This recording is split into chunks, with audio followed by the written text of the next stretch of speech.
Assalamualaikum warahmatullahi wabarakatuh. Perkenalkan, nama saya Laili Arvinasari. Nomor absen 11, saya dari kelas percepatan. Pada video ini, saya akan menjelaskan sejarah berdirinya bank syariah, khususnya di Indonesia.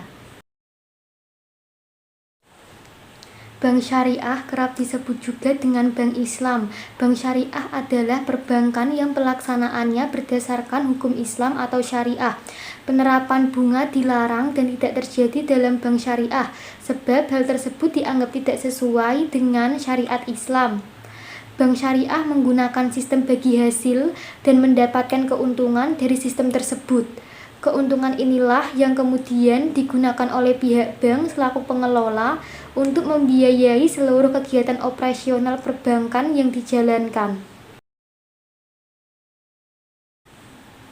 Konsep teoritis mengenai bank Islam muncul pertama kali pada tahun 1940-an dengan gagasan mengenai perbankan yang berdasarkan bagi hasil.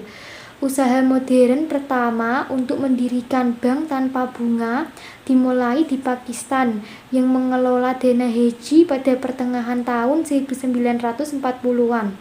Tetapi usaha ini tidak sukses.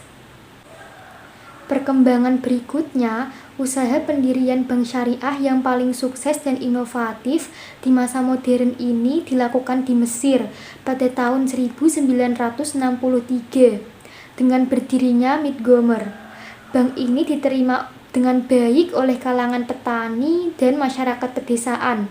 Namun, karena terjadi kekacauan politik di Mesir, Mint Gomer mulai mengalami kemunduran, sehingga operasionalnya diambil alih oleh National Bank of Egypt dan Bank Sentral Mesir pada tahun 1967. Pada tahun 1971, akhirnya konsep nirbunga kembali dibangkitkan pada masa rezim Sadat melalui pendirian Nasir Social Bank.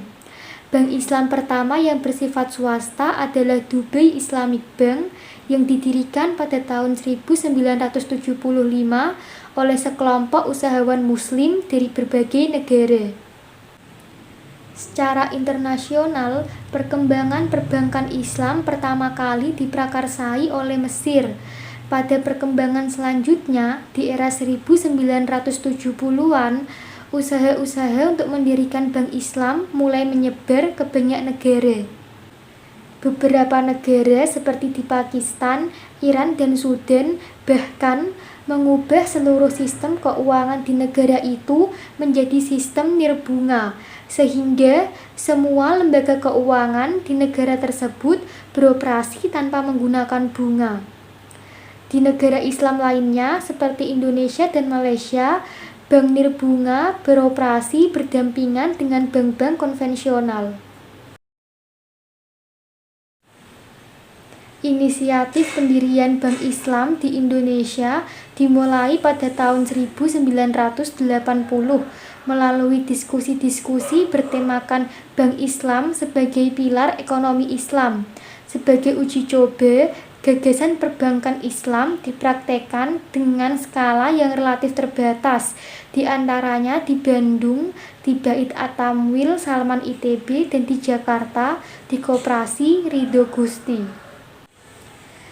Tahun 1990, Majelis Ulama Indonesia membentuk kelompok kerja untuk mendirikan Bank Islam di Indonesia.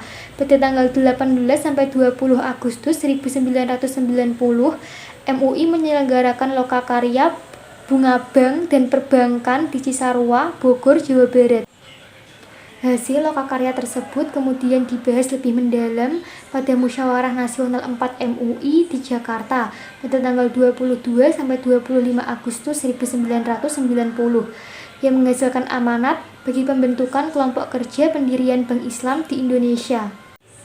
Kelompok kerja yang dimaksud disebut Tim Perbankan MUI dengan diberi tugas untuk melakukan pendekatan dan konsultasi dengan semua pihak yang terkait. Pada masa awal operasinya, keberadaan bank syariah belum memperoleh perhatian yang optimal dalam tatanan sektor perbankan nasional. Landasan hukum operasi bank yang menggunakan sistem syariah saat itu hanya diakomodir dalam satu ayat tentang bank dengan sistem bagi hasil pada Undang-Undang Nomor 7 Tahun 1992 tanpa rincian landasan hukum syariah serta jenis-jenis usaha yang diperbolehkan. Pada tahun 1998, pemerintah dan DPR melakukan penyempurnaan Undang-Undang Nomor 7 Tahun 1992 tersebut menjadi Undang-Undang Nomor 10 Tahun 1998 yang secara tegas menjelaskan bahwa terdapat dua sistem dalam perbankan di Indonesia, yaitu sistem perbankan konvensional dan sistem perbankan syariah. Peluang ini disambut hangat masyarakat perbankan yang ditandai dengan berdirinya beberapa bank Islam lainnya, yakni Bank IFI, Bank Niaga, Bank Syariah Mandiri, Bank BTN, Bank Mega, Bank BRI, Bank Bukopin, BPD Aceh, dan BPD Jabar, serta bank-bank yang lainnya. Sejak mulai dikembangkannya sistem perbankan syariah di Indonesia, dalam 2 dekade pengembangan keuangan syariah nasional sudah banyak pencapaian kemajuan, baik dari aspek lembagaan dan infrastruktur penunjang, perangkat regulasi dan sistem pengawasan, maupun awareness dan literasi masyarakat terhadap layanan jasa keuangan syariah. Sistem keuangan syariah di Indonesia menjadi salah satu sistem terbaik dan terlengkap yang diakui secara internasional. Demikian penjelasan yang dapat saya sampaikan dalam video kali ini. Semoga dapat menambah pengetahuan dan informasi. Mohon maaf apabila ada kesalahan kata dan kekurangan. Wassalamualaikum warahmatullahi wabarakatuh.